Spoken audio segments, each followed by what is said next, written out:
फरमाता है। इसीलिए अल्लाह रब्बुल आलमीन ने मुख्तलिफ़ औक़ात में मुख्तलिफ़ ऑफ़र्स बंदों के लिए दी हैं,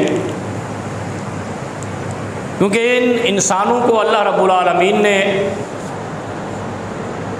बाकी तमाम मखलूक़ात पर अशरफ बनाया है, आला बनाया है। और जिसको अल्लाह रब्बुल आलमीन अशरफ और आला करार देते हैं, उसकी ज़िम्मेदारियां भी उसे गिनवाते हैं। और यही फितरत इंसानी है कि जिसको जीएम बनाए या सीईओ बनाए, उसकी ज़िम्मेदारियां भी उतनी ही ज़्यादा होती हैं जितनी आम वर्कर की होती हैं। इंसान अल्लाह की तमाम मखलूक़ात पर जीएम बनकर आया है, सीईओ बनकर आया है।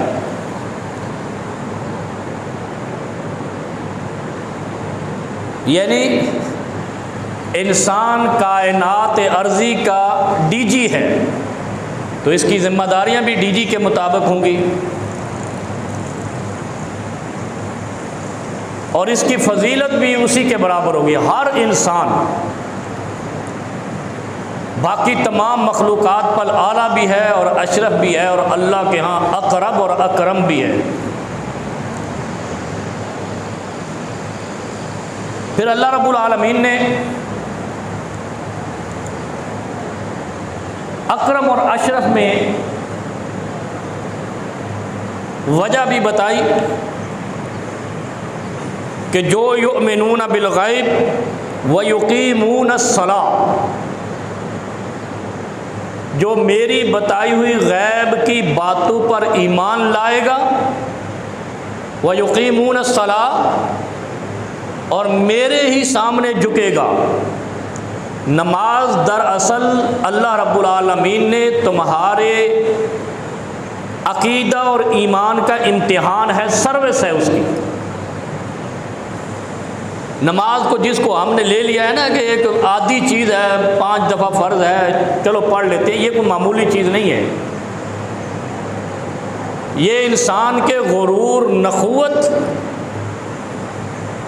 और अकीदा शिरक के लिए एक अक्सीर है, एक ऐसी दवा है, मेडिसिन है कि जो शिरक के अकीदे को मारती है। अगर नमाज इन्न सलात तन्हा अनिल फ़ाशाइ वल मुनकर, अगर नमाज उस तरह नमाज है जैसे अल्लाह रब्बुल आलमीन ने फ़र्ज़ की है।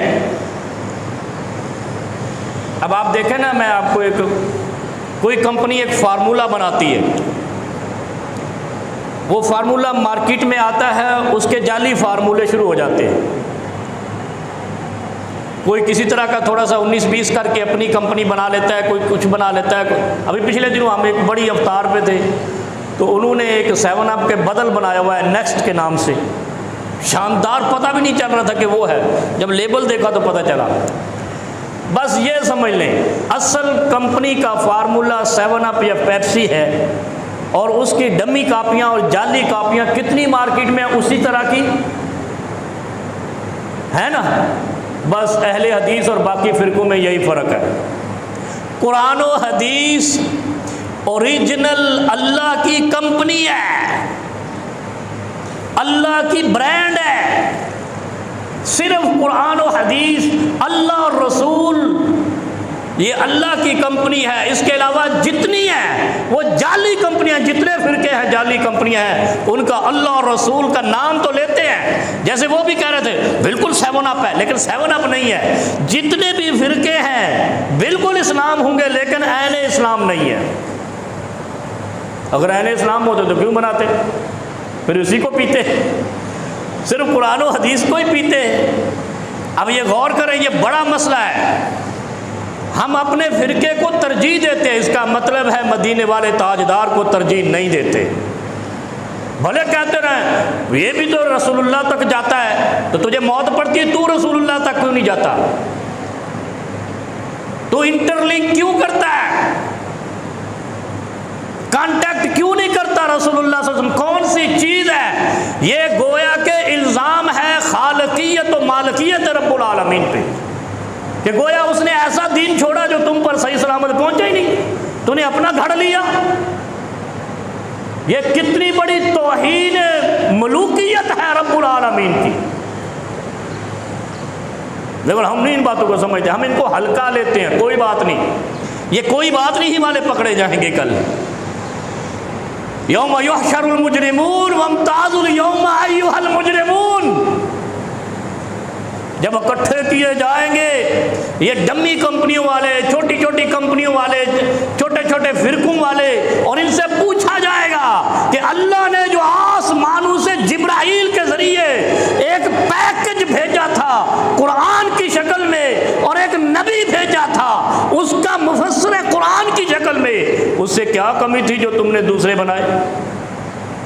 क्या अल्लाह को यह इल्म नहीं था कि मेरा जमीन पर जो डीजी है या जीएम है इंसान, उसको मैं गलत पैकेज दे रहा हूं, वो दूसरे की तरफ जा रहा है?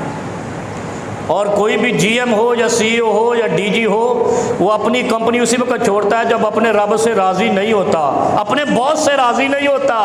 तो जिसने फिरका बनाया है गोया कि वो अपने खालिक से राजी नहीं है, इसलिए दूसरे गिरोह की तरफ गया है। कोई दूसरी कंपनी में क्यों जाता है? इस्तीफा दे के जाता है ना, मैं नहीं तेरे ना चलना, ये कहते ना।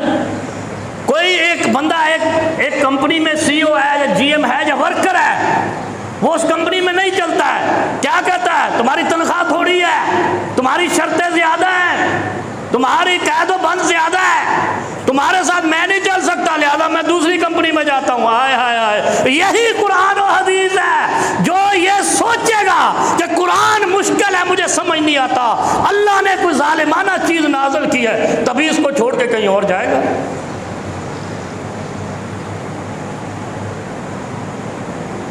नहीं समझ आई?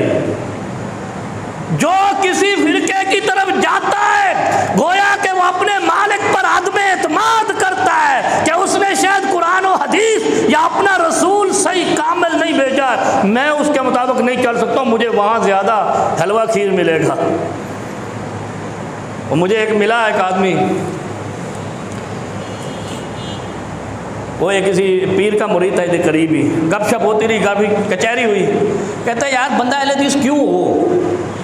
मैं कहा तू नहीं हो? कह रहा वहाँ हो जाते हैं, ना तुम्हारी 12वीं आती, ना 11वीं आती, ना हलवा आता, ना खीर आती, ना तुम्हारे घरों में कोई चीज़ हम सूखे भूखे मर जाएंगे।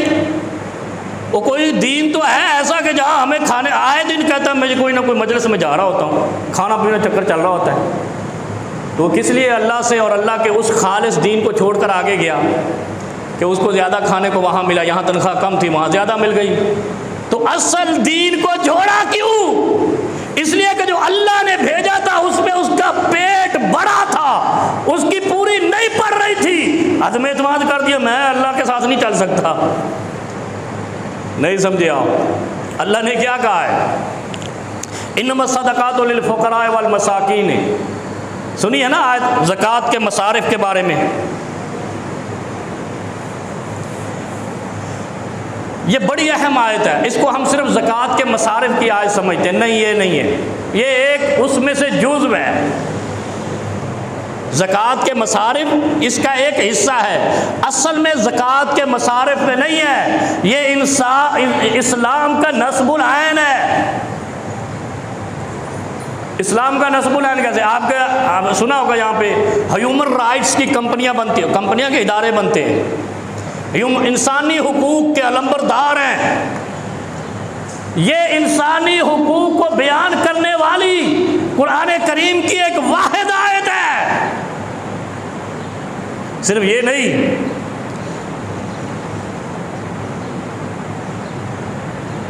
कुरान में आता है वल्लज़ीना युतीक़ूनहु इत्आमु सित्तीना मिस्कीना, आता है ना, हदीस में भी आता है कि 60 मिस्कीनों को रोज़ा शेरी अवतारी कराए जो रोज़ा तोड़ ले। सुना है ना? किसका कहा है? मिस्कीना, गरीबों को रोज़ा रखा है। तो ये इंसानी हुकूक नहीं है?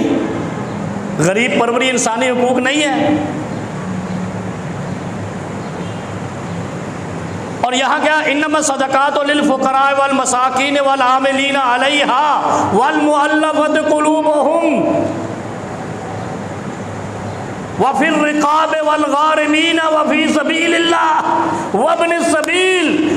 इसकी वजाहत कर चुका हूँ, लेकिन इसकी वजाहत यहाँ पे ये है कि अल्लाह रब्बुल आलमीन ने इंसानों को इंसानों से मिलकर रहने का, ह्यूमन राइट्स का पैकेज भी दिया है।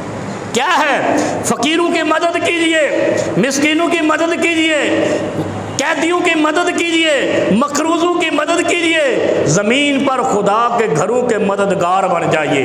वब्न सबील, और मुसाफिरों की मदद कीजिए, बेवगान की, यतीमों की, मिस्कीनों की मदद कीजिए। मुझे बताओ, ये है इंसानियत को साथ लेकर चलने का तरीका या कोई और है? इंसानियत की गमगुसारी और हमदर्दी इसके अलावा भी किसी निज़ाम में है? और ये ऐसा निज़ाम है जिसको ज़कात से मुंसलिक किया गया है। और सबसे पहले ये है कि जो दो निज़ाम है दुनिया के अंदर, एक अल्लाह का अपनी मखलूक के लिए, अशरफुल मखलूक के लिए निज़ाम है, उसको कहते हैं निज़ाम ज़कात, और एक इंसानों का बनाया हुआ निज़ाम है, उसको कहते हैं निज़ाम टैक्स, जुर्माना। टैक्स का असल मतलब होता है तू इस हमारी ज़मीन पे रहता है, हमें जुर्माना दे के रहे। और अल्लाह कभी जुर्माना नहीं मांगता, बल्कि कहता है इधर से लो, इसको दे दो, इसको लो, इसको दे दो, आपस में तकसीम करो। आप देखें ना, अभी पिछले दिनों का वाक़या है, मैंने भी सुना है, और ये जिस आलिम दीन से सुना है वो सच्चा है, सच्चा वाक़या है, ये मीडिया में भी आया है।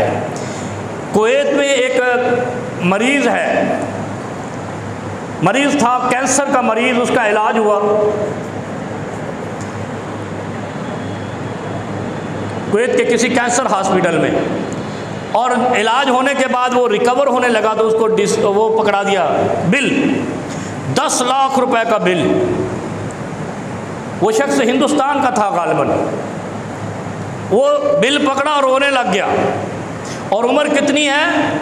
अबव 70, 70 से ज़्यादा है, 74-75 साल उम्र है। वो बिल पकड़ा, रोने लग गया। उन्होंने, कंपनी ने समझा, हॉस्पिटल वालों ने, ये बहुत बड़ा बिल है, डिस्काउंट करते हैं। वापस लेके 7 लाख का ले आए, वापस लाकर उसको 7 लाख का दे दिया, जो कम कर दिया, 3 लाख रुपए और कम कर दिए, रो नहीं। अब वो आदमी क्या कहता है, मरीज़, ये मकाम इबरत है, वो कहता है मैं इसलिए नहीं रोया कि बिल ज़्यादा है, बिल देने की ताकत है। वो कहता है कि मैं इसलिए रोया हूँ कि जो दिल अल्लाह रब्बुल आलमीन ने 70-74 साल मेरे अंदर जिस्म और जान रखी और सलामत रखा, उसने आज तक मुझसे 10 रुपए नहीं तलब किए। तुम्हारे पास 10 दिन रहा हूँ, तुमने 10 लाख का बिल दे दिया।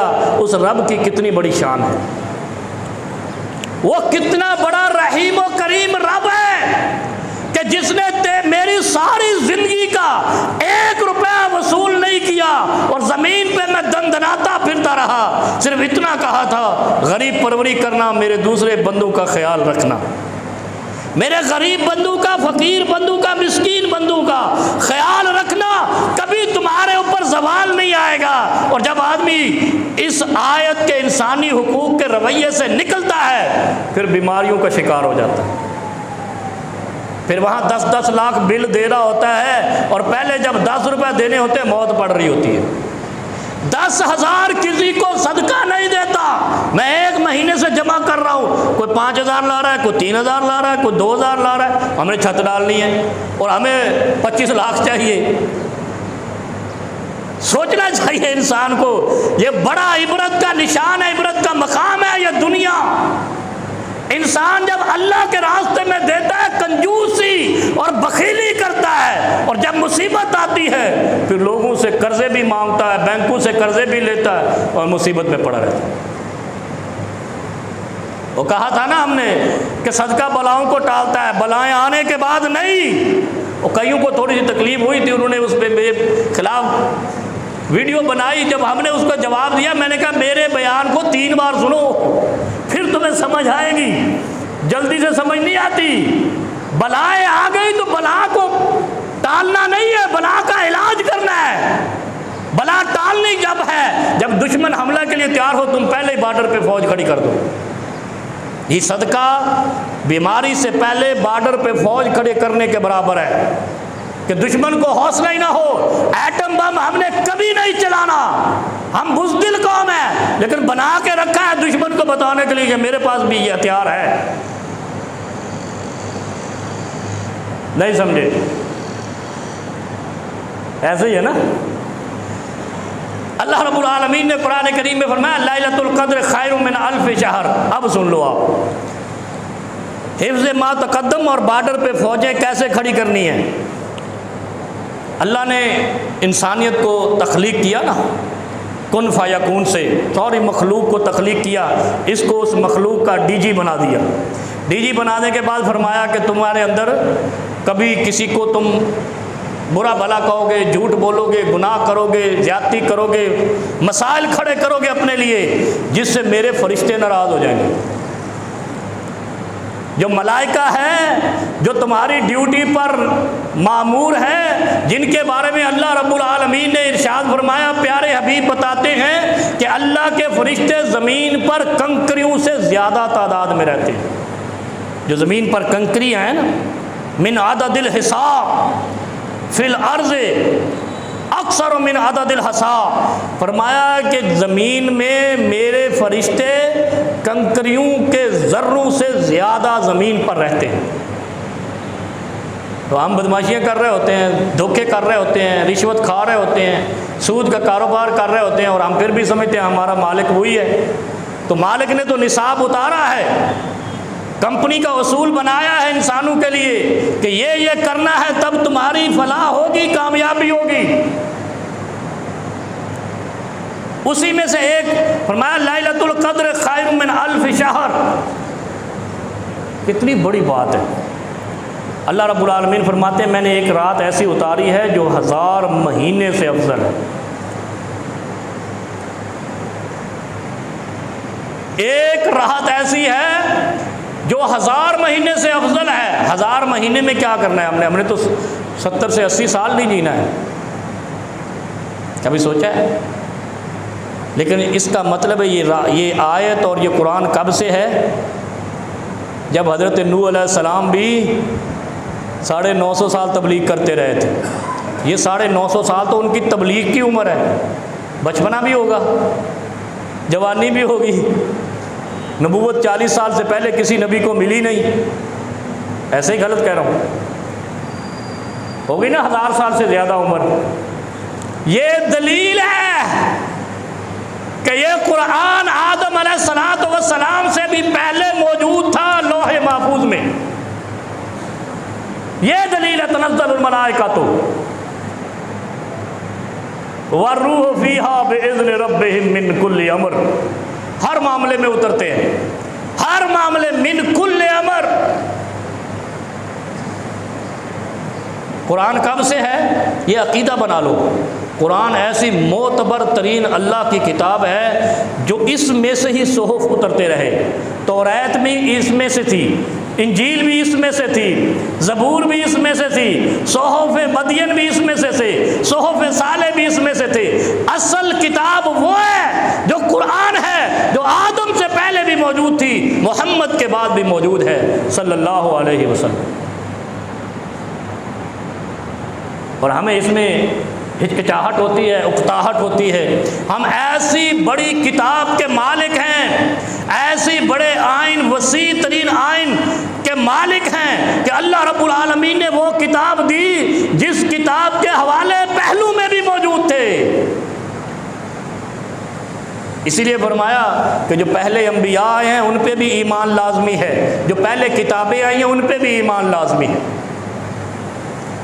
लैलतुल क़द्र खैरुम मिन अल्फ़ शहर, 1000 महीने से अफजल रात इस महीने में अल्लाह रब्बुल आलमीन ने दी है। अच्छा ये क्यों दी है? ये भी तो सवाल हो सकता है ना आखिर क्यों ऐसा अल्लाह रब्बुल आलमीन ने एक पैकेज दिया एक रात का कि वो आदम की ज़िंदगी और दाऊद और नूह की ज़िंदगी से भी बड़ा है। इसलिए दिया कि इंसान जो आखिरी मखलूक होगी, मेरे नबी की उम्मत होगी, ये बदमाशियाँ ज़्यादा करेगी। और बदमाशियाँ कैसी? अल्लाह रब्बुल आलमीन को धोखा देगी। इस वक्त अगर उम्मत मुस्लिमा की मजमूई सूरत हाल देखी जाए तो ये शिरक से ज़्यादा धोखाधड़ी करते हैं।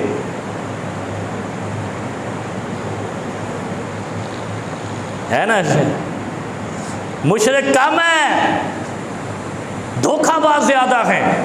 और धोखा अल्लाह की मखलूक को दिया जाता है और मखलूक अल्लाह को धोखा देती है। ज़मीन पर सबसे बड़ा फसाद फिल अर्ज़ ये है कि इंसान एक दूसरे को धोखा दे के उसका हक मारे। अल्लाह रब्बुल आलमीन कहता है मैं अपना हक माफ़ करूँगा लेकिन अपने बंदू का हक माफ़ नहीं करूँगा। लैलतुल क़द्र खैरुम मिन अल्फ़ शहर। अच्छा, फिर ये क्या है? इसको कहते हैं लैलतुल क़द्र, शब क़द्र। शब कहते हैं फ़ारसी का लफ्ज़ है, यह हमने बना रखा है, हमें अपने नाम पसंद ही नहीं है। रात क़द्र क्यों नहीं लिखते? क़द्र रात क्यों नहीं कहते? या फ़ारसी वालों से शब ले लेते हैं। तो अरबी का तो उतरा ही उतरा, कुरान में वो तो मुतबर्रक लफ्ज़ है लैलतुल क़द्र। क़द्र असल में है तकदीर से। इस रात में तकदीर बनती भी है, बिगड़ती भी है। और अल्लाह रब्बुल आलमीन के प्यारे हबीब फरमाते हैं मानो हारुमा फ़ीहा फ़क़द हारुमा व हुवा महरूमुन। फरमाया जो इस रात में कुछ पा ना सका, मग़फ़िरत करा ना सका, वो महरूम है, बदनसीब है। हम करते हैं इस रात में इबादत, जिस रात का अल्लाह ने बता भी दिया कि एक रात 1000 महीने से अफजल है, हम उसमें इबादत ही नहीं करते। और अल्लाह के हबीब कहते हैं जो इस रात में इबादत ना कर सका, अपने रब को ना मना सका, वो बदनसीब है। हमने क्या किया मैं आपको बताता हूँ। ज़मीन पर इससे बड़ी रात कोई नहीं, तो हमने क्या निकाला? शब रात। क्या शब रात है? शब बरात। क्या किया? ये शैतान की चाल थी। शैतान क्या कहता है इंसान के अंदर आकर? इंसान के कान में क्या फूंक मारता है? नबी अलैहि सलाम फरमाते हैं जब सुबह का वक़्त होता है ना, फजर की अजान होती है, शैतान आता है, कान में पेशाब कर देता है, कहता सो जाओ, अभी हैं 20 मिनट। ऐसा होता है ना, ख्याल आता है ना।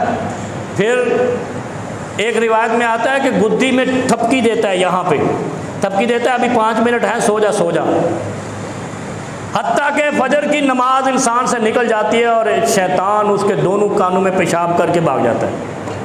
और इंसान सारा दिन सुस्त, काहिल और ऐसे होता है जैसे बदकिस्मत सा इंसान है।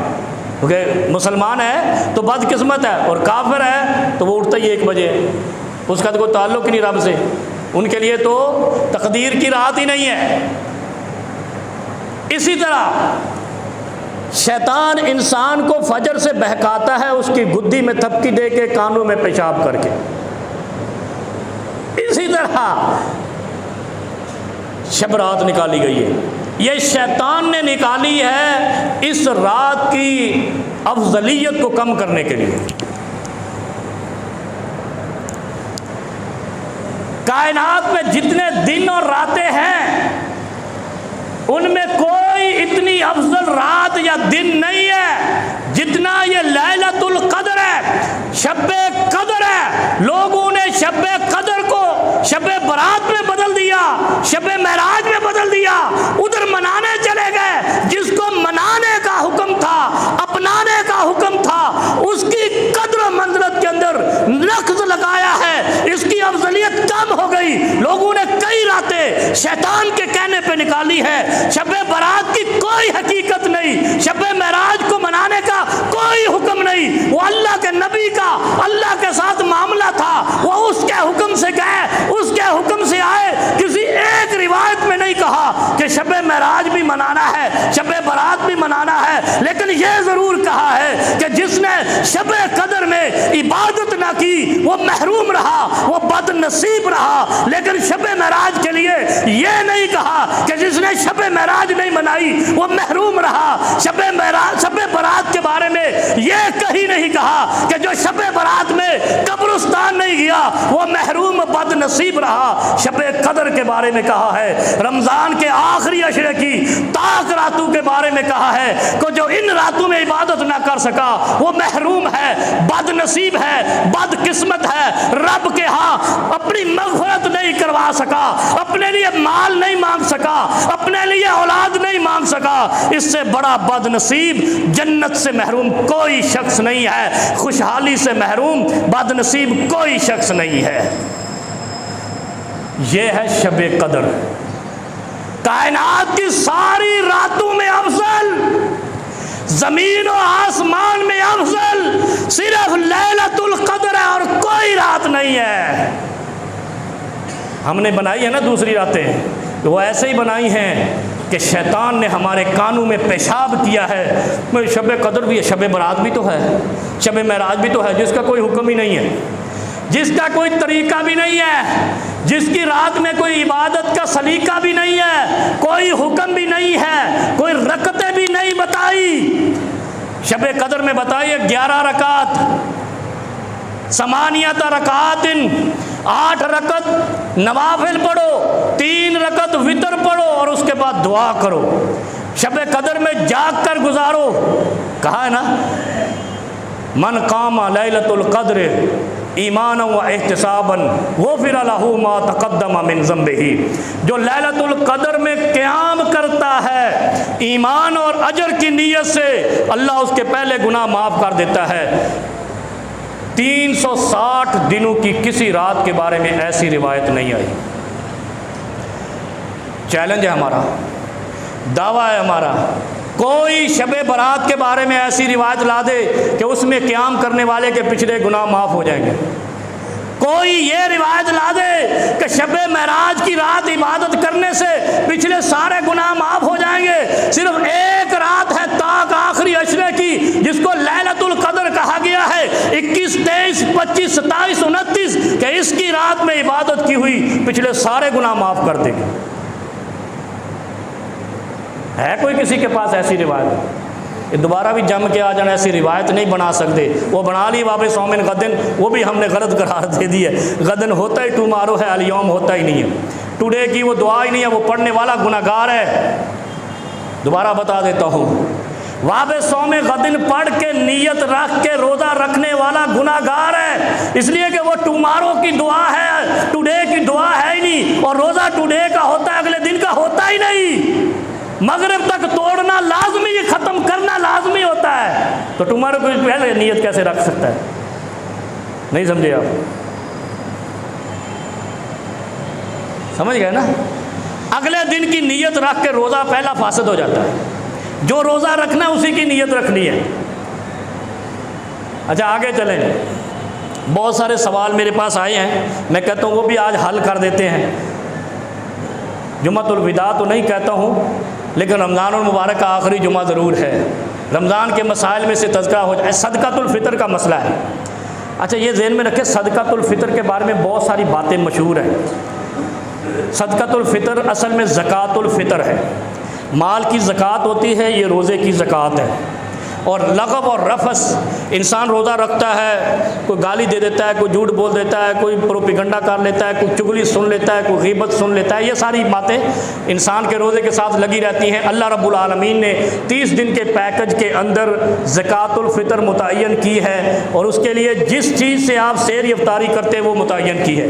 नबी अलैहिस्सलातु वस्सलाम सहरी और अफ्तारी में खजूर इस्तेमाल करते थे और हम भी करते हैं, बल्कि हमारी ख्वाहिश होती है कि हम कहीं से खजूर मिले, अगर दस्तरखान पे हैं खजूर उठा के अफ्तारी करें। और जब ज़कातुल फ़ितर की बारी आती कहते आटे से देने, अफ्तारी खजूर से। और अल्लाह के नबी सल्लल्लाहु अलैहि वसल्लम सहरी के वक़्त भी खजूर लाजिम खाते थे। इसलिए मुसलमानों पर लाजिम है कि सिर्फ आटे से फितरा नहीं है, चावल भी खाते हो, खजूर भी खाते हो, पकौड़े भी खाते हो, जलेबी भी खाते हो, फ्रूट भी खाते हो, ज़कातुल फ़ितर के वक्त दे, सिर्फ आटे से देना है। ये ज़्यादती नहीं करते हम? लोधी साहब खाते सारा कुछ है, और जब सदका फितर की बारी आती है तो आटे से देना है। तो ये आप कितमान हक कर रहे हैं, ये आप गरीब का हक खा रहे हैं। जो चीज़ खुद पसंद करते हैं वही गरीब के लिए पसंद करें। लिहाजा ज़कातुल फ़ितर जो सुन्नत नबवी है, अल्लाह के नबी सल्लल्लाहु अलैहि वसल्लम ने हर सहरी और अफ्तारी में खजूर खाई है। पाकिस्तान के मुसलमानों पर भी अफजल ये है कि ये खजूर से ज़कातुल फ़ितर अदा करें।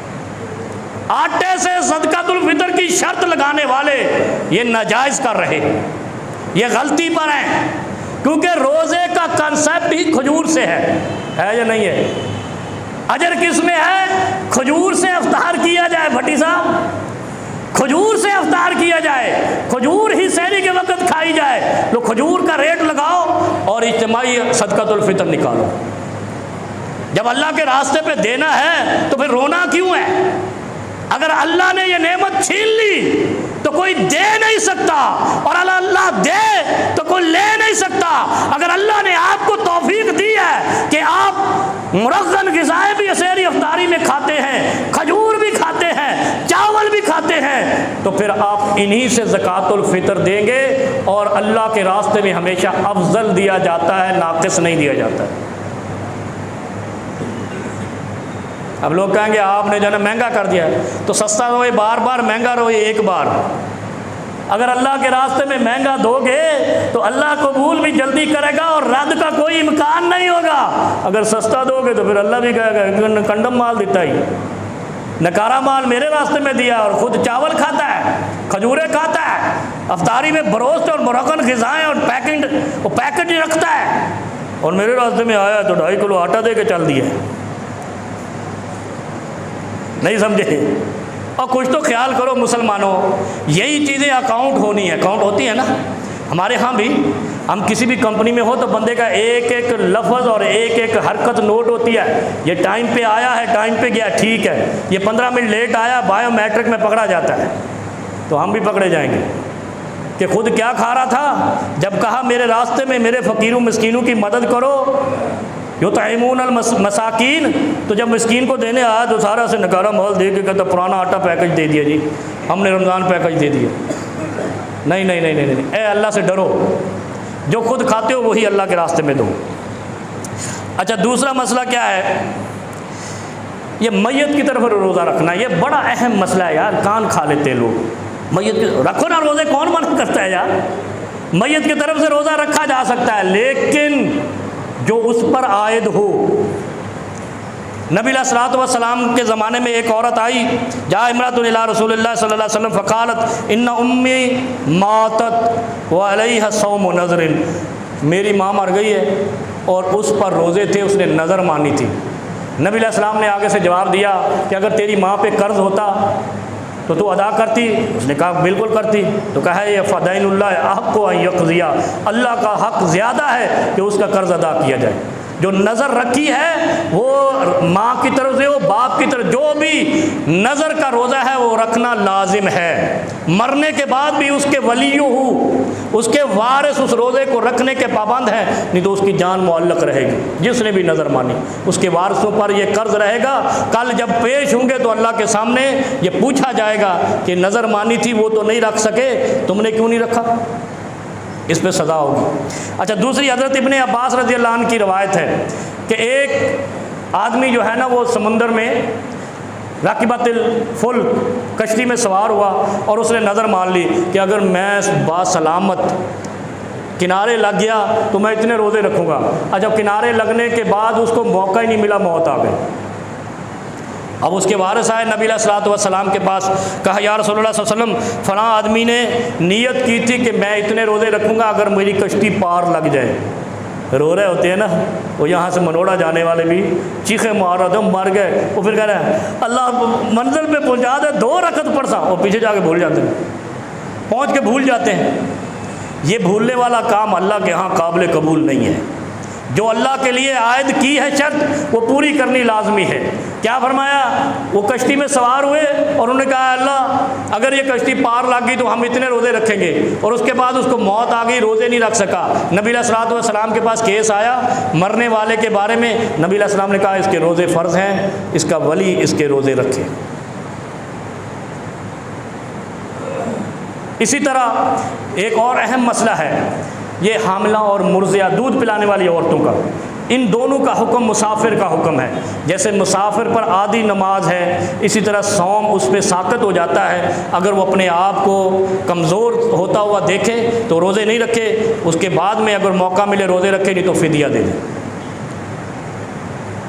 इसी तरह सैयदना अबू अयूब अंसारी रज़ी अल्लाह ताला अन्हु की रिवायत है, बड़ी अहम रिवायत है। रमज़ान के बाद जो 6 रोज़े रखते हैं, सित्तम मिन शव्वाल, ये बड़े, ईद के बाद 6 रोज़े माह शवाल में रखना सुन्नत नबवी सल्लल्लाहु अलैहि वसल्लम है। और अगर ये रख लिए जाएं तो इंसान के 30 रोज़े 1 साल के रोज़ों के बराबर हो जाते हैं। वो कैसे?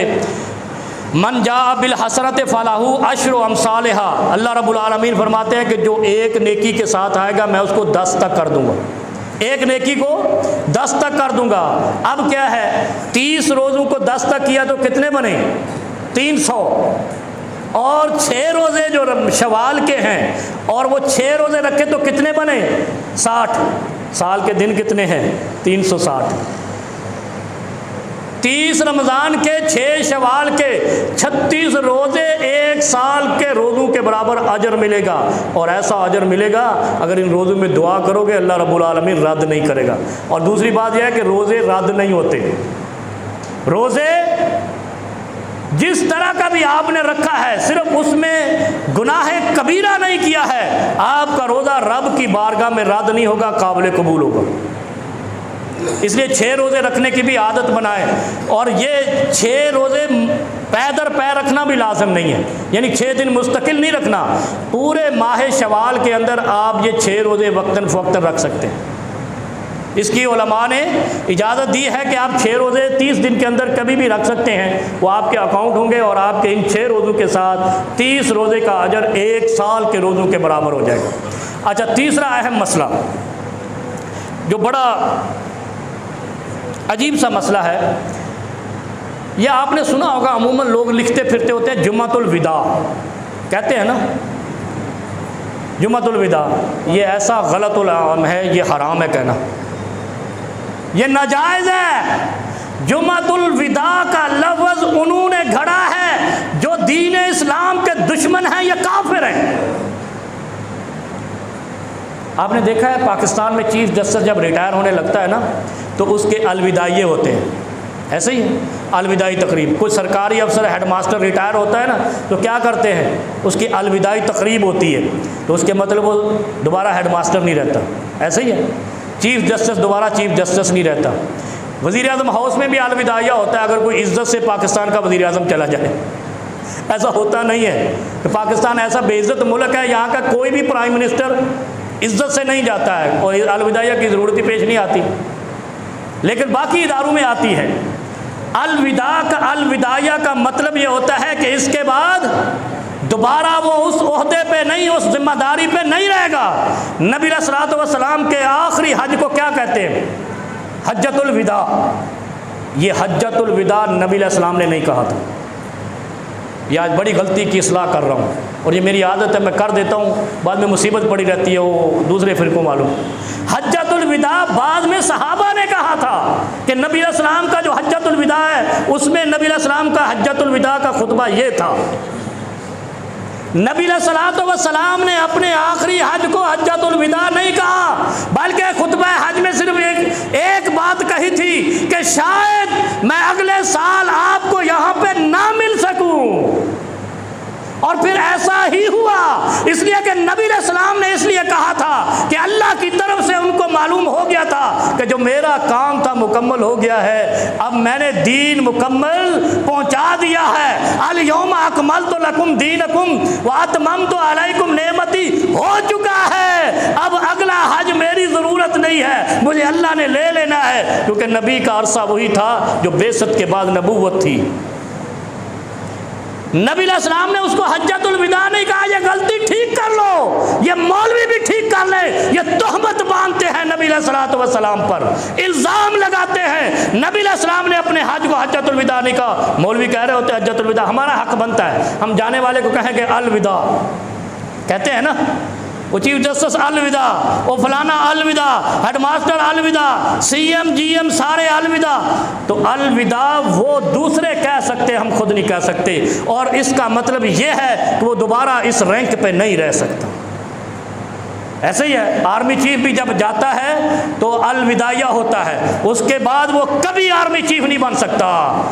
तो क्या आपका इरादा भी ये है कि इस जुमे के बाद कभी जुमा नहीं पढ़ना?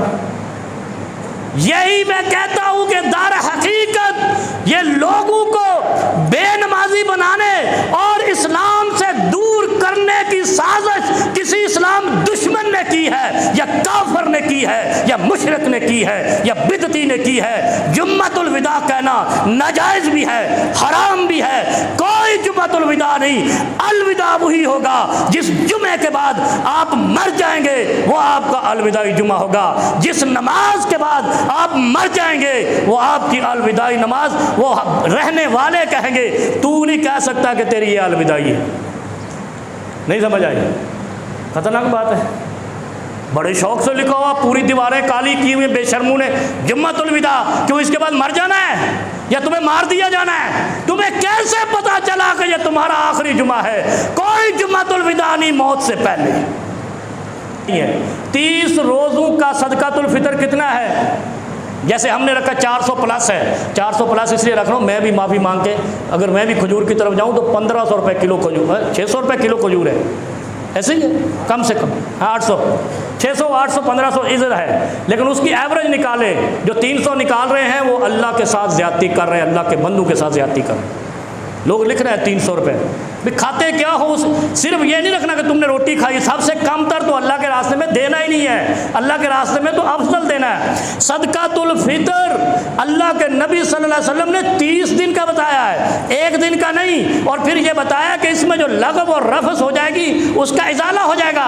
अगर आप 10वें रोज़े को देंगे, 15वें को देंगे, 20वें को देंगे, तो जिसको दे रहे हैं उसकी ज़रूरत भी पूरी हो जाएगी, उसकी ज़रूरत भी पूरी होगी। हो सकता है तेरे सदकातुल फितर से वो रोज़े रखने लग जाए, तेरे दिए हुए माल से उसकी सहरी इफ्तारी का बंदोबस्त हो जाए। लेकिन जिसने, अच्छा फिर कहते हैं जी हो सकता है अगर 25वें रोज़े को दे दिया तो अगले 5 रोज़े में कोई लगव रफस हो जाएगी। तो अल्लाह के बंदे ये तो 30 दिन का है, आपने 30 दिन के गुनाहे सगीरा जो रोज़े की हालत में होने हैं उनकी माफ़ी का इजाला करने के लिए सदकातुल फितर देना है। वो आप चौथे में दें या 24वें में दें या 29वें में दें, वो है 30 दिन का ही। और इसी तरह अल्लाह रब्बुल आलमीन उसको अकाउंट, अगर आपने गुनाहे कबीरा कर लिया है तो आपका रोज़ा ही टूट गया है, फिर तो आप पर कफ़ारा है, फिर तो आप 60 मिस्कीनों को खाना खिलाएं या 2 महीने के रोज़े रखें, ऐसे ही है ना। इसलिए ये 30 दिन का सदकातुल फितर आप किसी वक्त भी इस नीयत से दे सकते हैं। अच्छा जो चांद रात को देते हैं वो ना दिया करें, मेरा ये कहना है, इसलिए कि वो उसके किसी काम नहीं आएगा। फिर इस पर भी झगड़ा कर रहे होते हैं, जिन्स से देना है, खजूर से देना है, गंदम से देना है, गेहूँ से देना है, जौ से देना है। वो अल्लाह के बंदे, तू चांद रात को 2.5 किलो गंदम उठा के उसके घर में दे दे तो वो किस काम की उसके? और इस्लाम क्या कहता है कि फ़ुक़रा और मसाकिन की मदद करो। तू उसके मसरफ़ का भी मालिक हो रहा है कि गंदम दे रहा है जो उसको पिसा के खा ही नहीं सकेगा। इसलिए अच्छा उसको आपका फितरा दे के आपने उसकी हमदर्दी करनी है। आप उसको फितरा देंगे वो सूट खरीद लेगा, आपने जाकर गंदम पकड़ा दी, चावल पकड़ा दिए, वो किस काम की? हो सकता है खजूर का सदकातुल फितर देना है, आपने ईद वाली चांद रात को जो है ना उसके घर में 2.5 किलो खजूर डाल दी, मौजें नहीं लग गई। अब तो रमज़ान ही ख़त्म हो गया, अब उसने खजूरें क्या करनी हो, बिकनी भी नहीं है उससे, उसकी ईद ख़राब, उसकी खुशी में आप शामिल नहीं हुए। और अल्लाह का हुक्म तो यह है कि आप ज़कातुल फितर अदा करके जो गरीब और मिस्कीन है उसको भी अपनी खुशी में शामिल करें। इसलिए सदकातुल फितर पहले दें। जिन्स उस ज़माने में देना इसलिए थी कि वहाँ पर मार्केटें नहीं थी। आज तो दरवाज़ा खोलो तो सामने मार्केट होती है, बड़े बड़े मॉल होते हैं, बड़ी बड़ी शॉप्स होती हैं, जो जिसका दिल करे वो अपनी मर्ज़ी से ख़रीदे। आप उसके मसरफ़ के मालिक नहीं बने कि हम ये चीज़ देंगे तुम मर्ज़ी मर जाती। तू मर या जी मैं तो यही दूंगा। नहीं नहीं नहीं नहीं, आपने अपने रोज़े का ज़कात देनी है, उसने क्या करनी है ये तुझसे नहीं पूछा जाना। उसके मसरफ़ का मालिक तू नहीं है, तू अपने मसरफ़ का मालिक है कि अपने रोज़ों को पाक कर ले। और ज़कातुल फ़ितर से मुराद ये है कि आपका रोज़ा पाक हो गया और जो कमी कोताही थी अल्लाह ताला ने वो भी माफ़ कर दी और रोज़ा आपका कबूल फरमा लिया। और दूसरा एक और अहम मसला, रमज़ानुल मुबारक की जो आखिरी रातें हैं, ताक रातें, नबी अलैहिस्सलाम ने फरमाया कि इसमें हर मोमिन को चाहिए एक दुआ पढ़ा करे, अल्लाहुम्मा इन्नका अफ़ुव्वुन तुहिब्बुल अफ़्व फ़अफ़ु अन्नी। और अगर घर का सरबराह है तो वो पढ़ा करे, अल्लाहुम्मा इन्नका अफ़ुव्वुन तुहिब्बुल अफ़्व फ़अफ़ु अन्ना, हम सब की माफ़ी फरमा दे, घर वालों की, बाल बच्चों की, अहल वयाल की, अल्लाह तो माफ़ फरमा दे। ये दुआ कसरत से पढ़ा करें। साल के बाद ये 4-5 रातें आती हैं, ये अल्लाह ताला की तरफ से माफ़ी का पैकेज है और आपकी तलाफ़ी का पैकेज है। जो आपने गुनाह कर लिए वो तलाफ़ी हो गई, सदक़ातुल फ़ितर दे दिया, रोज़े कबूल हो गए, अल्लाहुम्मा इन्नका अफ़ुव्वुन तुहिब्बुल अफ़्व फ़अफ़ु अन्नी। और अगर कोई मुश्किलात में मुब्तला है, परेशानी में मुब्तला है, रिज़्क़ की तंगी में मुब्तला है, इसका वजीफ़ा मैं अक्सर बताता रहता हूँ, हस्बी अल्लाहु ला इलाहा इल्लहु अलैहि तवक्कलतु व हुवा रब्बुल अर्शिल अज़ीम। 100 दफ़ा से कम नहीं पढ़ना और 300 से ज़्यादा करना जितनी आप पर मुश्किल है। तंग दस्ती आपका घिराव किए हुए है, इस वजीफ़े को 300 से ज़्यादा मरतबा पढ़े रोज़ाना, रात को, रोज़ाना, सिर्फ इन रातों में नहीं, जब तक कि आपकी तंगी ना टूट जाए। ये ऐसा वजीफ़ा है कि भूखे भी अमीर हो जाते हैं, गरीब भी अमीर हो जाते हैं। ये मुजर्रब और आजमाया हुआ अल्लाह रब्बुल आलमीन का ये कुरानी वजीफ़ा है, हस्बी अल्लाहु ला इलाहा इल्लहु अलैहि तवक्कलतु व हुवा रब्बुल अर्शिल अज़ीम। मेरे पास लोग आते हैं, शेख साहब ये मसला है, जेड़ा काम कर दे घाटा पै जाता है, जिधर काम शुरू करते वो चलता ही नहीं, बर्बाद हो गए।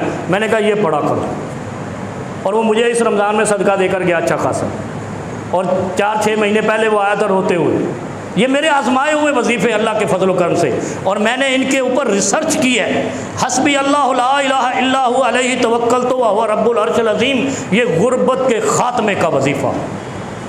जो आदमी परेशान है माल की वजह से और इंतहाई परेशान है, इसको 300 से कम में ना पढ़े। अल्लाह के फजल करम से रमज़ानुल मुबारक के रोज़े के महीने में, रोज़े के साथ आपसे कह रहा हूँ, अल्लाह के सामने आमीन कहें कि इंशाअल्लाह गुर्बत ख़त्म हो जाएगी, तंगदस्ती ख़त्म हो जाएगी, अल्लाह रब्बुल आलमीन उसके दिल को गनी कर देगा।